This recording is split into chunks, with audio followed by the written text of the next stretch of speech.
কাল কঠিন কিয়ামতের দিন যেখানে কোনো নবী কথা বলার সাহস রাখবে না, সেখানে কোনো ওলি দরবেশ কোনো আলেমরা কথা বলতে পারবে না, এবং বড় বড় যারা নবী ছিল রাসূল ছিল তারাও কথা বলার সাহস রাখবে না। কিন্তু একজন কথা বলার সাহস রাখেন, তিনি কে? মুহাম্মদুর রাসূলুল্লাহ সাল্লাল্লাহু আলাইহি ওয়াসাল্লাম। সেদিন তিনি কিন্তু স্ত্রীদের কথা চিন্তা করবেন না, আদরের নাতি হাসান হোসেনের কথা না, কলিজার টুকরা ফাতেমার কথাও চিন্তা করবেন না। চিন্তা করবেন কাদের কথা? ইহাবলি উম্মতি, শুধু উম্মতের কথা। এই কারণে সবার চাইতে ভালোবাসতে হবে কাকে বেশি? রাসূলকে। যতক্ষণ পর্যন্ত রাসূলকে ভালোবাসতে না পারবেন ততক্ষণ পর্যন্ত সত্যিকার ইমানদার হওয়া কি যাবে? কারণ আপনি সন্তানের জন্য আজকে ব্যাংক ব্যালেন্স বাড়ি গাড়ি করছেন হারাম পথে উপার্জন করে, সন্তান ধরা দিবে? স্ত্রীকে আপনি ভালো পোশাক দিচ্ছেন, ভালো খাওয়াচ্ছেন, বিভিন্ন জায়গায় ঘুরতে নিয়ে যাচ্ছেন অবৈধ টাকা দিয়ে, স্ত্রী ধরা দিবে? এই কারণে আল্লাহ বলছেন ইয়াউমা ইয়াফিরুল মার'উ মিন আখিহি ওয়া উম্মিহি ওয়া আবিহি ওয়া সাহিবাতিহি ওয়া বানিহি। আল্লাহু আকবার। আল্লাহ বলছেন ইয়াউমা ইয়াফিরু মার'উ মিন আখি, তোমার ভাই, আদরের ভাই, তোমার রক্তের ভাই, যেই ভাইকে তুমি ভালোবাসতা, মহব্বত করতা, ওই ভাই কিয়ামতের দিন তোমার সামনে ধরা দিবে না। তুমি ভাইয়ের কাছে একটা নেকির জন্য যাবা, ভাই বলবে পৃথিবীতে আমার কোনো ভাই ছিল না, তোমাকে চিনবেই না। তারপর আল্লাহ বললেন ওয়া উম্মিহি ওয়া আবি, তোমার মা, তোমার বাবা, কিয়ামতের দিন তুমি তোমার মা বাবার কাছে যাবা, যেই মা বাবা তোমাকে পৃথিবীতে এতটা মহব্বত করতো, ভালোবাসতো, কিন্তু কিয়ামতের দিন একটা নেকির জন্য যাবা, পিতামাতা বলবে আমার কোনো সন্তানই ছিল না। অসাহিবাতিহি ওয়া বানিহি, তোমার সন্তান সন্তানাদি স্ত্রী যারা আছে তাদের কাছে যাবা, তারাও সেদিন তোমাকে পরিচয় দিবে না, সবাই তোমাকে দূর দূর করে তাড়িয়ে দিবে। কিন্তু একজন মানুষ আরশের নিচে সিজদা দিয়ে থাকবেন, ইয়াহাবুলি উম্মতি বলে কাঁদবেন, তিনি আর কেউ নন, তিনি হলো মুহাম্মাদুর রাসূলুল্লাহ সাল্লাল্লাহু আলাইহি ওয়াসাল্লাম। কিন্তু সেই রাসূলের উম্মত হতে হলে কাজ আছে না নাই? কথা বলেন। আবার মুসলমান ভাইরা, এই কারণে ওই ব্যক্তি বলতেছেন যে আমার অপরাধের চাইতেও বড় হলো আল্লাহর দয়া। যখন এই কথা বান্দা বলেছে, আল্লাহ তাআলা মুসাকে বললেন মুসা রে, তখন আমার অন্তরটা খুশি হয়ে গেছে। সুবহানাল্লাহ। শুধু তাই নয়, ওই সন্তানটা তখন বলল ও পিতা, এর চাইতে বড় কিছু আছে কি আল্লাহর দয়ার চাইতে? তখন পিতা বলল এর চাইতে বড় হলো আমার রব। সুবহানাল্লাহ। কিভাবে পিতা বলেছে? হাদিসে এইভাবে এসেছে, এর চাইতে বড় হলো এই যে তোমাকে যত কিছুর কথা বললাম, আসমান জমিন এর ভিতরে যা কিছু আছে, চন্দ্র সূর্য গ্রহ নক্ষত্র যা কিছু আছে, এই সব কিছু যিনি সৃষ্টি করেছেন, যিনি নিয়ন্ত্রণ করেন, সেই রব আমার আল্লাহ, তিনি হলো সবচাইতে বড়। যখনই বান্দা এই কথা বলেছে, আল্লাহ বললেন মুসারে, যখনই বান্দা আমার প্রশংসা করেছে তখন আমি রাজি এবং খুশি হয়ে গেছি। আমার বান্দার উপর যখন আমি রাজি এবং খুশি হয়ে গেলাম, তখন আমি আমার বান্দার সব জিন্দেগিতে বান্দা যত অপরাধ করেছিল সব অপরাধ আমি মাফ করে দিয়েছি, এবং তার অপরাধগুলো নেকি দ্বারা পরিবর্তন করে দিয়েছি। সুবহানাল্লাহ পড়েন। এই কারণে মুসা, আমার এই বান্দা সকালবেলা ছিল সবচাইতে অপরাধী, সবচাইতে পাপী, সবচাইতে অন্যায়কারী ছিল, কিন্তু বান্দা আমার প্রশংসা করার কারণে, আমার গুণগান গাওয়ার কারণে, আমার বড়ত্ব ঘোষণা করার কারণে বান্দা অপরাধী হওয়ার পরেও আমি বান্দার সব অপরাধ মাফ করে দিয়ে তাকে একদম নির্বেজাল পাপ মুক্ত ইমানদার হিসেবে গণ্য করে দিয়েছি।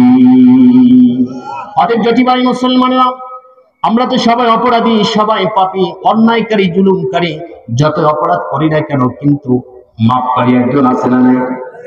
কিন্তু তার কাছে তো মাপ চাইতে হবে, তাই না? মসজিদ এখানে, কিন্তু অনেক মানুষ মহল্লায়, সব মানুষ যদি মসজিদে নামাজে আসে, মসজিদে জায়গা হবে কি?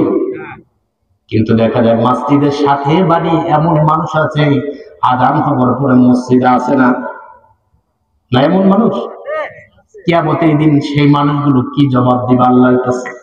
অনেকে হয়তো দূরে বাড়ি, যে দূরে বাড়ি ছিল আসতে পারে না, এটা মানে কোনো অজুহাত তো চলবেই না, মানে কথায় কথায় এটা বলতেছি। কিন্তু যাদের বাড়ি একদম মসজিদের সাথে, মসজিদের আঙ্গিনায় যাদের বাড়ি, এই ব্যক্তিগুলো আছে, তারা নামাজ পড়ে না, আছে না নাই?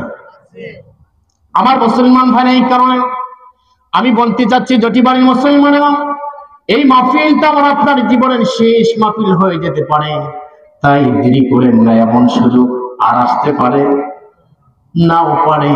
কারণ আমাকে আপনাকে একদিন এই পৃথিবী ত্যাগ করে পরপারে যেতে হবে, কি হবে না? কথা বলেন, যেতে হবে কি হবে না? এই কারণে আল্লাহ তাআলা বললেন, বান্দা, নাম কি? লিল্লাহি তাকবীর।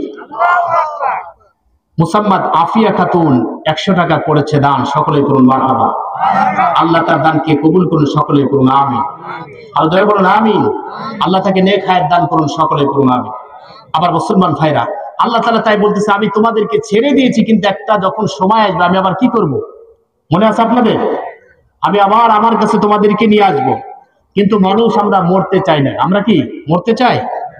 মরতে কেউ চায় না, বাঁচতে চাই সবাই, যে আমরা মরতে চাই না। কিন্তু এই মৃত্যু থেকে আমরা পালিয়ে কখনোই বাঁচতে পারবো না।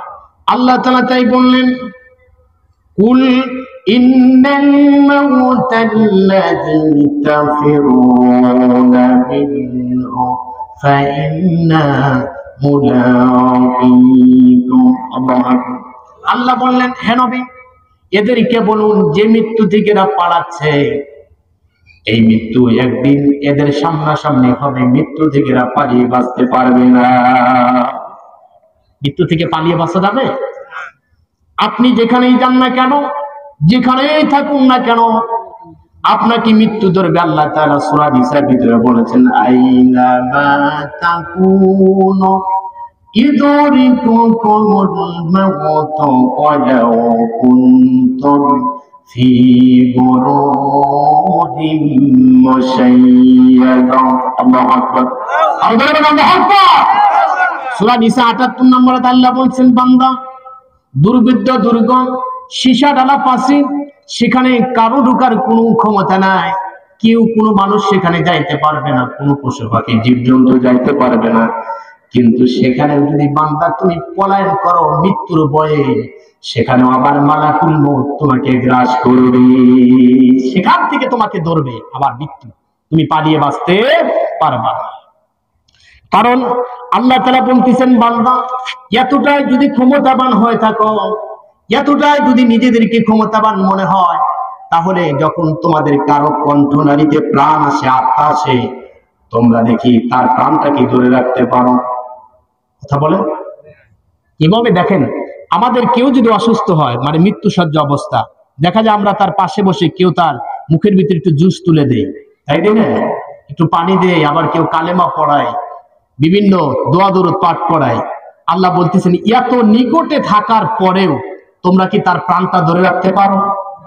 কি ধরে রাখতে পারি আমরা?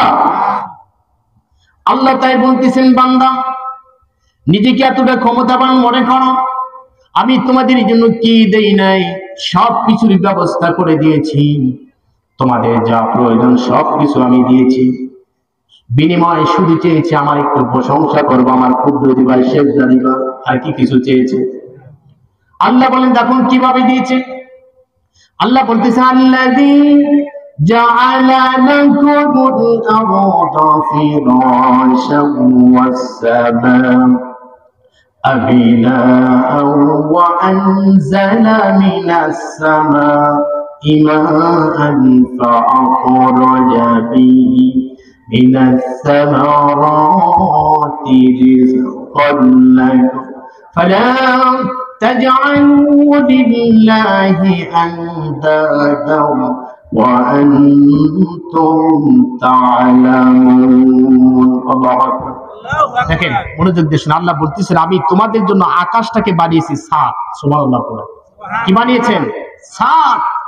এবং জমিনটাকে বিছানা বানিয়ে দিয়েছি। আর বান্দা, যখন যেখানে যতটুকু প্রয়োজন আকাশ থেকে বৃষ্টি বর্ষণ করে আমার রহমতের পানি দিই, এই মরা জমিনটাকে আমি আল্লাহ তাআলা তাজা বানিয়ে দেই। চৈত্র মাসে আপনি দেখবেন জমিটা রোদ্রের তাপে ফেটে কি হয়ে যায়, সৌসির হয়ে যায়, তাই হয় না? কিন্তু আল্লাহ তাআলা বলতেছেন যেখানে যতটুকু প্রয়োজন, আপনি দেখবেন জটি বাড়ি এখানে বৃষ্টি হচ্ছে, ওই পাশেই যে দোকান আছে সেখানে বৃষ্টি হয় না, হয় কি হয় না? এখানে বৃষ্টির প্রয়োজন তাই দেন কে? কথা বলেন। ওখানে প্রয়োজন নাই তাই তিনি দেন না। আল্লাহ সেটাই বলতেছেন যেখানে যতটুকু প্রয়োজন প্রবল ধারায় আমি বৃষ্টি বর্ষণ করে এই মরা জমিটাকে কি করি, তাজা বানিয়ে দিই। সুবহানাল্লাহ। শুধু তাই নয়, সূর্যটা অত দূর থেকে তাপ দেয়, তাই না? 9,86,00,000 মাইল দূর থেকে সূর্যটা আমাদেরকে তাপ দিচ্ছে। সেই সূর্যর কিন্তু আরো 11টা মুখ আছে। কয়টা মুখ? সেটা ঘুরিয়ে দিবেন আল্লাহ কিয়ামতের দিন। কখন? আখিরাতে সেটা ঘুরিয়ে দিবে যতদিন এই পৃথিবী ধ্বংস হবে। কিন্তু অত দূর থেকে সূর্যটা তাপ দিচ্ছে, তারপরেও রোদ্রের তাপ কুলানো যায় না। কিন্তু এই সূর্যের চারপাশে আল্লাহ তাআলা 4টা স্তর রেখে দিয়েছেন। কয়টা? 4টা স্তর রেখে দিয়েছেন। একটা স্তর হলো পানি, আর একটা হলো বরফ, আর একটা হলো শিশির, এই যে এখন শীতের ভিতরে পড়ে না কুয়াশা যেটা আমরা বলি, আর একটা হলো ধোঁয়া। এই 4টি স্তর কিন্তু ঠান্ডা, তাই না? আল্লাহ তাআলা ওই সূর্যের চারপাশে পূর্ব পশ্চিম দক্ষিণ উত্তর চারপাশে এই 4টা স্তর রেখে দিয়েছেন যেন তাপ পৃথিবীতে কম আসে। সুবহানাল্লাহ।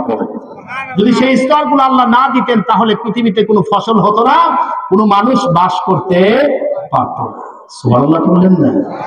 এই এত সুন্দর এত ব্যবস্থা করে দেওয়ার পরেও আল্লাহ বলতেছেন বিনিময়ে আমি শুধু চাই আমার একটু কি করবা, প্রশংসা।